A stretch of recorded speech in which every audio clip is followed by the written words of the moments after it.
प्रिय विद्यार्थियों, वंदे मातरम। मैं संदीप वर्मा भाटिया आश्रम के ऑनलाइन प्लेटफॉर्म पर आपका बहुत बहुत स्वागत करता हूं, अभिनंदन करता हूं। अपना टॉपिक चल रहा था चक्रवृद्धि ब्याज और उसमें दो टाइप के क्वेश्चन कर लिए थे। आज मैं तीसरे टाइप का क्वेश्चन लेके आया हूं जिसके अंदर रेट और टाइम को लेके क्वेश्चन हल करेंगे। तो चलिए स्टार्ट करते हैं आज की क्लास। आज की क्लास के अंदर पहला क्वेश्चन देखो, आपकी स्क्रीन पे है, सुंदर और खूबसूरत क्वेश्चन। चक्रवृद्धि ब्याज की किस वार्षिक दर से 2000 रुपए 2 वर्षों में 2420 रुपए हो जाएंगे यदि ब्याज वार्षिक रूप से संयोजित है। मूलधन आपको दिया हुआ है और मिश्र धन आपको दिया हुआ है। मूलधन कितना है 2000 रुपए, मिश्र धन कितना है 2420 रुपए। ठीक है। अब देखो आपको क्या करना है, समय 2 वर्ष है तो आपको इनको इस प्रकार काटना है, यानी P और A है, इनके अनुपात को इस प्रकार रखना है कि उनका वर्गमूल हो जाए। समय 3 वर्ष है तो घनमूल हो जाए। ठीक है। तो 0 से 0 मैंने काट दिया और कलम का यूज किया मैंने ब्लैक ताकि अच्छा लगे। 2 के पहाड़े से काटा 100 और ये आ जाएगा 121। ठीक है। अब देखो यहाँ पे 100 है और यहाँ पे 121 है। मैंने काटने के बाद में एक ऐसी संख्या बना ली कि उनका क्या हो, वर्गमूल हो। 100 का वर्गमूल 10 और ये हो जाएगा 11। 10 रुपए मूलधन है, 11 रुपए मिश्र धन है। कितने रुपए ब्याज लगा, 1 रुपए ब्याज लगा। 1 रुपए ब्याज किस पे लगता है, मूलधन 10 पे, तो 100 पे कितना लगेगा 10%। क्या होगा, इस सवाल का आंसर हो जाएगा सी, आंसर हो जाएगा। तो आपको पता चल गया होगा कि आपको क्या करना है, मूलधन और मिश्र धन का अनुपात निकालना है। 2 वर्ष है तो वर्गमूल, 3 वर्ष है तो घनमूल। चलिए नेक्स्ट क्वेश्चन की बात करते हैं। किस वार्षिक दर से 2500 रुपए 3 वर्ष में 1820 रुपए का चक्रवृद्धि ब्याज प्राप्त होता है। 1820 रुपए का चक्रवृद्धि ब्याज प्राप्त होता है। इस बार आपको मिश्र धन नहीं दिया, ब्याज दिया है, लेकिन मिश्र धन निकाल सकते हैं। मूलधन और मिश्र धन का अनुपात निकालना है। मूलधन 2500 रुपए है और 2500 रुपए का ब्याज है वो 1820 रुपए है। 1820 रुपए चक्रवृद्धि ब्याज है। मिश्र धन कितना होगा, मूलधन प्लस ब्याज। 1820 और 2500 4320। अब देखो 2 के पहाड़े से मैं काटूंगा तो 125 अनुपात 216 और मैंने P और A के अनुपात को इस प्रकार काटा है कि इनका क्या हो, घनमूल हो। क्यों, क्योंकि समय 3 वर्ष दिया हुआ है। 125 का घनमूल क्या होगा 5 और 216 का क्या होगा 6। 5 रुपए मूलधन है, 6 रुपए मिश्र धन है। कितने रुपए ब्याज लगा, 1 रुपए। 1 रुपए ब्याज मूलधन 5 पे लगेगा, 100 पे क्या लगेगा, तो 100 पे 20% रेट आ जाएगी।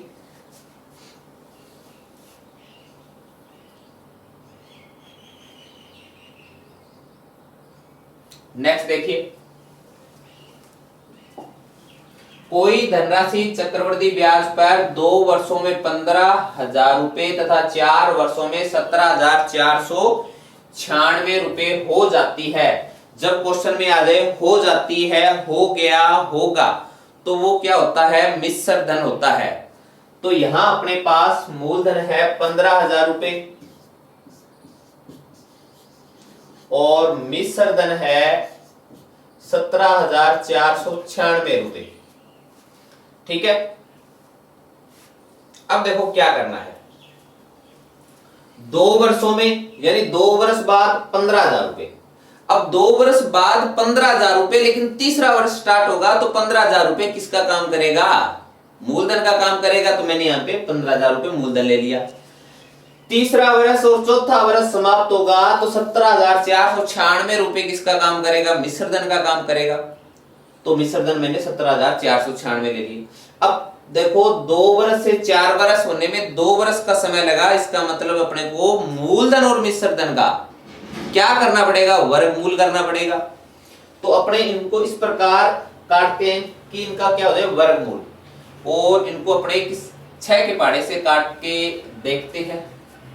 6 के पहाड़े से कटेगा क्या, सही। 6 के पहाड़े से नहीं कटेगा तो पहले अपने 15,000, 17,496,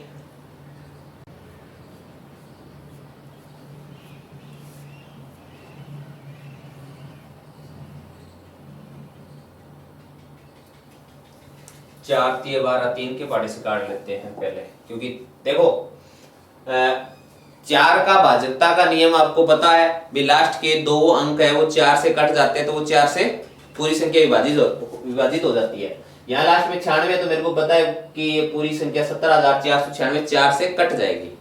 तो 4 को 4 से 16, 1 4 4 3 12 2 9 4 9 36 4 9 36 4399 आ जाएगा। ठीक है, नहीं 4399 नहीं आएगा। 4 चौके 16, 4 3 12 2 9 2 9 4 7 28, 4 चौके 16 और 4 3 12, 4 3 12 4 7 28, 4 5 20, 3750। अभी भी देखो 3750 है या 4374 है, क्या इनका वर्गमूल हो रहा है, क्या नहीं हो रहा, और काटते हैं। ऐसी संख्या बनानी है कि इनका क्या हो जाए वर्गमूल हो जाए। अब मैं 6 के पहाड़े से काट के देखता हूं। 6 मिकु 36, 1 5 6 दूनी 12, 3 5 6 5 30। यहाँ पे अपना काम बन सकता है क्योंकि 625 का वर्गमूल होता है। इसको काट के और देखते हैं। 6 7 42, कितना बचेगा 1 7, 6 दूनी 12, 5 4 6 9 54। अब अपना काम बन जाएगा। मैंने काटते काटते ऐसी संख्या बना ली कि वर्गमूल हो जाए 625। 729 का वर्गमूल होता है, 625 का वर्गमूल क्या होगा 25, और ये हो जाएगा 625 और 729, 729 27 का होता है 729। ठीक है, 25 रुपए मूलधन है और 27 रुपए मिश्र धन है। तो कितने रुपए ब्याज मिला 2 रुपए। अच्छा किस पे मिला है 25 पे। 100 पे कितना मिलेगा 25 चौके 100, 4 दूनी 8%। इस सवाल का क्या होगा आंसर हो जाएगा। ठीक है, बढ़िया क्वेश्चन था। द्वार से देखो क्या करना है भाई। 2 वर्ष बाद कोई मूलधन है, कोई मूलधन है, वो 2 वर्ष बाद कितना प्राप्त होता है मूलधन का 15,000 रुपए, और 4 वर्ष बाद कितना प्राप्त होता है 17,496। इसका मतलब इस 2 वर्ष के अंदर मूलधन ये 15,000 काम करेगा और मिश्र धन 17,496 काम करेगा। तो यहाँ पे अपने को रेट निकालनी है। तो दूसरा वर्ष समाप्त होगा तो ये मूलधन है और 2 वर्ष यहाँ है और टोटल 4 वर्ष है, तो ये क्या हो गया मिश्र धन हो गया। पी और ए का अनुपात निकालिए और काटते काटते ऐसी संख्या प्राप्त कर ली कि उनका क्या हो वर्गमूल हो। नेक्स्ट क्वेश्चन देखिए। यदि 1.5 वर्ष में 6 माही चक्रवर्ती ब्याज पर 2,000 रुपए की राशि 2315.25 रुपए हो जाती है तो ब्याज की दर प्रति वर्ष ज्ञात कीजिए। अब अर्धवार्षिक है, अर्धवार्षिक है तो समय दुगुना और दर क्या हो जाती है आधी हो जाती है। ठीक है, अब समय देखो यहां पे कितना है, समय है 1.5 वर्ष, तो जो रेट होती है वो तो हो जाती है आधी और समय क्या हो जाता है दुगना। तो समय कितना है 1.5 वर्ष है तो ये 3 वर्ष हो जाएगा। अपने को पी और ए का अनुपात निकालना है। मूलधन है 2,000 रुपए और मिश्र धन है 2315.25। पॉइंट हटाऊंगा तो बटा में 100 आएगा। 100 को इसके साथ गुणा करेंगे तो 2 जीरो और लग जाएंगे और यह आ जाएगा 2315.25। अब आपको क्या करना है, समय 3 वर्ष है इस बार, क्योंकि 6 माही है, 1.5 वर्ष है तो समय कितना हो गया, 3 वर्ष हो गया। आपको ऐसी संख्या बनानी है यहाँ पे कि उनका क्या हो, घनमूल हो। क्या हो, घनमूल हो। तो देखो काटते हैं, 25 8 200, 25 में 225, 6 5, 25 दूना 50, 25 1 92 61 आ जाएगा ये। 25 में 225, 6 5, 25 के ठीक है, 25 एकम 25। अब देखो यहां 8000 है, यहां 9261 है। अब आपको घनमूल करना है, 8000 का घनमूल होता है 20, ठीक है, और 9261 का 21। 20 रुपए मूलधन है, 21 रुपए मिश्र धन है, कितने रुपए ब्याज मिला, 1 रुपए। 1 रुपए ब्याज किस पे मिला है, 20 रुपए पे। तो 100 पे कितना मिलेगा, 5%। अब देखो 5%, क्या रेट 5% है, नहीं, आपको अर्धवार्षिक रूप में पूछी है। अगर यहां दर आधी की है, ठीक है, तो दर आधी देखो कब हुई, ये 5 कब हुई है, जब 2 का भाग लगा है। इसका मतलब यहां कितनी है, 10% है रेट। तो सही आंसर इसका क्या होगा, 10% होगा।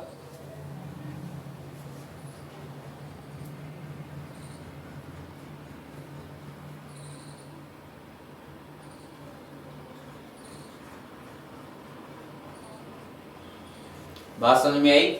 द्वार से देखो भी, अगर आपको रेट दी होती, मान लो 10% रेट दी है और समय 1 से 1/2 है, तो समय को तो दुगना करते हैं 3 वर्ष, और रेट को क्या करते हैं, आधा 5%। अब रेट 5% आई है तो अर्धवार्षिक रूप में दर कितनी है, 10%।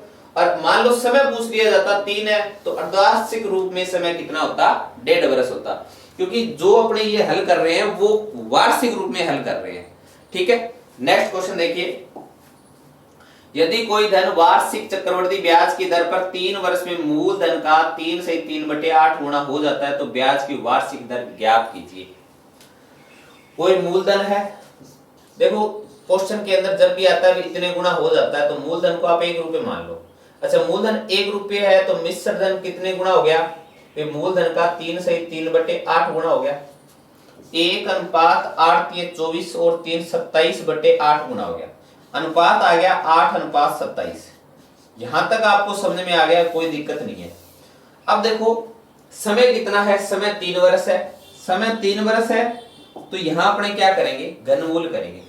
2:3 आ जाएगा। 8 का घनमूल 2 हो गया, 27 का घनमूल 3 हो गया। 2 रुपए मूलधन है, 3 रुपए मिश्र धन है, कितने रुपए ब्याज लगा, 1 रुपए ब्याज लगा। 1 रुपए ब्याज किस पे लगा, 2 पे, तो 100 पे कितना लगेगा, तो आपका सही आंसर क्या होगा, 50%। ये आंसर हो जाएगा।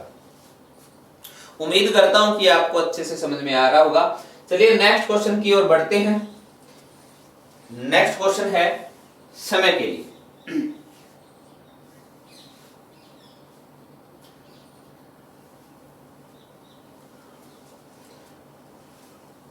मूलधन और मिश्र धन का अनुपात निकालते हैं। पहले 30,000 रुपए क्या है, मूलधन है, और मिश्र धन निकालना है। तो देखो मूलधन 30,000 रुपए, ब्याज है 4,347 रुपए।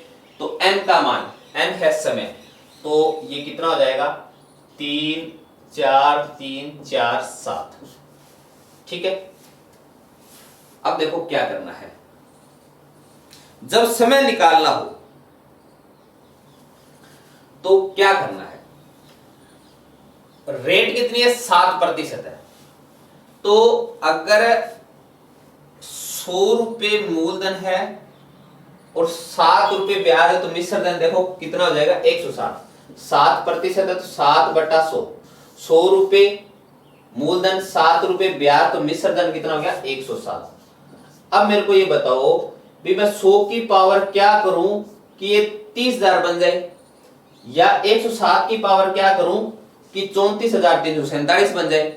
यानी इनका वर्ग करेंगे, और वर्ग करेंगे या घन करेंगे यानी पावर 2 करेंगे, पावर 3 करेंगे, तो जो पावर आएगी वही आपका क्या होगा, समय होगा। ठीक है, अब देखो क्या करना है, कुछ नहीं करना। अभी तक मैंने क्वेश्चन की जो संख्या थी वो लिखी है और समझाई है आपको, भी समय निकालना कैसे है। मूलधन आ गया, मिश्र धन आ गया, रेट 7% है, तो यहाँ 100 है तो यहाँ 107 हो गया। अगर मान लो रेट 5% होती तो 1/20, तो मूलधन 20 होता और मिश्र धन 21 लेते हैं अपने। ठीक है, उसी प्रकार यहाँ पे 100 है तो अब 7 कट नहीं रहा, तो 100 रुपये तो 7 रुपये ब्याज हो गया, तो मिश्र धन कितना हो गया, 107 रुपये। इसको अपने काटते हैं, ये मैंने 3 से काटा है, 3 एकम 3, 3 एकम 3, 1 3, 3 चौके 12, 3 चौके 12, 3 × 27। ठीक है, अब मैं 100 की पावर क्या करूं कि ये 10,000 बन जाए, 107 की पावर क्या करूं कि 114 बन जाए। तो आप बोलोगे अगर इसकी पावर 2 कर दे तो ये संख्या बन जाती है, और जो पावर होती है वही क्या होगा, आपका समय होगा। सही समय क्या है, 2 वर्ष। ठीक है, तो इसको आप मौखिक रूप से भी कर सकते हो, अगर आपको ये तरीका पता चल गया है कि आपको केवल ये देखना है भी इसकी कितनी पावर करे कि मूलधन और मिश्र धन बन जाए। नेक्स्ट क्वेश्चन देखिए, 10,000 रुपए की धनराशि जब 20% प्रति वर्ष की चक्रवृद्धि ब्याज की दर से निवेश की जाती है तो 146.41 रुपए हो जाती है, 14,641 रुपए हो जाती है। यदि ब्याज का संयोजन अर्धवार्षिक रूप से किया गया है तो धनराशि कितने वर्षों के लिए निवेश की गई। अर्धवार्षिक रूप है, दर कितनी हो जाएगी, आधी, यानी 10%। समय निकालना है वही तरीका, मूलधन देखो और मिश्र धन देखो। मूलधन कितना है, 10,000 रुपए है, मिश्र धन कितना है, 14,641। यहां तक आपको बात समझ में आ गई होगी। अब देखो क्या करना है, रेट 10% है, 10% का फ्रैक्शन मान होता है 1/10। 10 रुपए मूलधन है, 1 रुपए ब्याज लगा, मिश्र धन कितना हो जाएगा, 11 रुपए, 10:11। अब मेरे को बताओ 10 की क्या पावर करें कि ये बन जाए 10,000, और 11 की पावर कितनी करें कि 146.41 बन जाए। तो आप बोलोगे 10 की पावर अगर 4 कर दूं तो ये 10,000 बन जाएगा, और 11 की पावर यानी 121 × 121, 121 का स्क्वायर 146.41 होता है। ठीक है, 4 कर दें तो समय आ गया अपने पास 4 वर्ष। लेकिन ये समय वार्षिक रूप में है, आपसे अर्धवार्षिक रूप में पूछा है। अर्धवार्षिक होती है, वार्षिक में करने के लिए समय को क्या करते हैं, दुगुना करते हैं, तो वापिस क्या करेंगे, आधा करेंगे, यानी समय कितना होगा, 2 वर्ष। अगर समय 2 वर्ष दिया होता है यहाँ पे और शर्त अर्धवार्षिक है, तो फिर आप हल करने के लिए समय को क्या करते हैं, दुगुना करते हैं। तो 2 को दुगुना किया तो 4 वर्ष, अब 4 आया तो वापिस आधा करेंगे। इससे पहले 1-2 क्वेश्चन आए थे जिसके अंदर रेट 10% था, 10% थी, तो उस क्वेश्चन के अंदर किया था, उसमें मैंने बताया भी था कि समय 3 वर्ष आ जाए तो अर्धवार्षिक रूप में 1.5 वर्ष होगा। ठीक है, चलिए नेक्स्ट क्वेश्चन की बात करते हैं। एक धनराशि चक्रवृद्धि ब्याज पर 5 वर्षों में 2 गुनी हो जाती है, ब्याज की समान दर पर कितने वर्षों में 8 गुना हो जाएगी। अब देखो मैंने आपको बताया कि जब गुना वाले क्वेश्चन आए, इतने गुना हो गया, तो मूलधन हमेशा 1 रुपए लेके चलो। ठीक है, 1 रुपए मैंने मूलधन माना, ठीक है, मूलधन माना 1 रुपए। 5 वर्षों में 2 गुनी, यानी 5 वर्षों में 2 गुनी, यानी ये मैंने एक झोपड़ी सी बना दी। 5 वर्षों में 1 रुपए वो 2 रुपए बन जाते हैं। ब्याज की समान दर पर कितने वर्षों में 8 गुना हो जाएगी, 8 गुना। तो 1 रुपए है, 1 का 2 रुपए, 2 का 2 गुना 4 रुपए, 4 का 2 गुना 8 रुपए, यानी 1 रुपए वो 8 रुपए बनते हैं। ये झोंपड़ी सी कितनी बन गई अपने पास, 3 बन गई 5-5 वर्ष की। तो 1 रुपए वो 8 रुपए बन जाएंगे 5-5 10 और 5 15 वर्ष में, और आंसर क्या होगा अपना, सी आंसर हो जाएगा। ठीक है, अच्छा मैं आपको बोलूं भी 1 रुपए नहीं है, यहां पे 2 रुपए है, तो 15 वर्ष बाद कितने रुपए हो जाएंगे, 2 रुपए है तो 5 वर्ष बाद 4, फिर 5 वर्ष बाद आगे के 4 दूनी 8, फिर 16, 2 रुपये है तो 16 रुपये। ठीक है, तो इस कंसेप्ट का आगे यूज करूंगा मैं।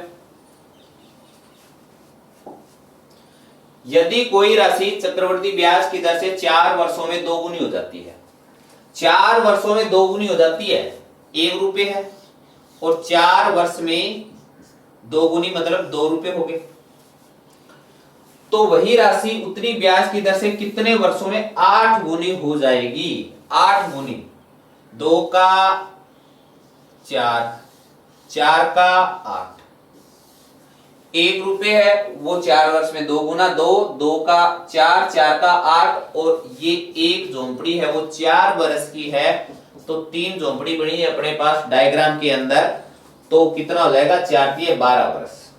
देखो क्वेश्चन करने का एक तरीका होता है, आप क्वेश्चन को डायग्राम में चेंज कर लो, उसे याद भी रहता है और तरीका भी समझ में आ जाता है। ठीक है, मतलब फॉर्मूला याद करने के बजाय आप डायग्राम से करो। नेक्स्ट देखिए, बढ़िया क्वेश्चन है और इस क्वेश्चन को मैं मोस्ट इंपोर्टेंट मान रहा हूं। चक्रवृद्धि ब्याज पर 2500 रुपए की धनराशि 3 वर्षों में 2 गुनी हो जाती है, तो समान दर से यह धनराशि 15 वर्षों में कितनी हो जाएगी? 15 वर्षों में कितनी हो जाएगी? पहले देखो, मान लो भी आपके पास रुपए 2500 नहीं है, आपके पास रुपए 2500 नहीं है, रुपए है आपके पास 1 रुपए है, वो 3 वर्ष में 2 गुना हो जाता है, 3 वर्ष में 2 गुना हो जाता है, तो 2 हो गया। अच्छा, फिर आगे के 3 वर्ष में 4 हो गया, फिर आगे के 3 वर्ष में 8 हो गया। ठीक है, फिर आगे के 3 वर्ष में 16 हो गया, फिर आगे के 3 वर्ष में 32 हो गया।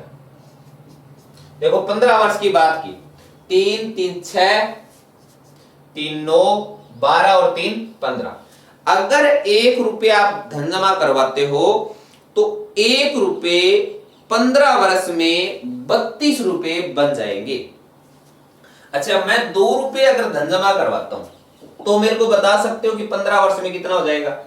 अगर 2 रुपये अगर जमा कराते हैं, 2 का 4 यानी 1 2 3 4 5, यानी 5 झोंपड़ी बनानी है, 4 का 8, 16, 32 और 32 का 64, यानी 2 रुपये अगर धन जमा करवाते हो तो 5 वर्ष बाद 64 रुपये हो जाएंगे। लेकिन आपके पास तो रुपये भी ज्यादा है, क्या 2500 5000 ऐसे करेंगे? नहीं, आपको यहां से ये पता चल गया भी 1 रुपये है तो 32 रुपये हो गए, 2 रुपये है तो 64 रुपये हो गए, तो 2 को 32 से गुणा किया तभी 64 आ गया। अब चाहे आपके पास पॉइंटों में हो चाहे कुछ भी हो, आपके पास 2500 रुपये है तो डायरेक्ट आप 32 को 2500 से क्या कर दोगे? गुणा कर दोगे। ठीक है, तो 2 0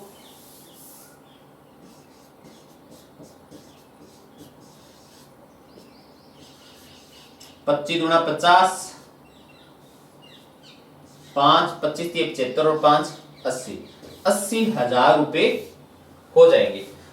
अगर आपके पास 2537 रुपए होते तो भी अपने 32 से गुणा करते।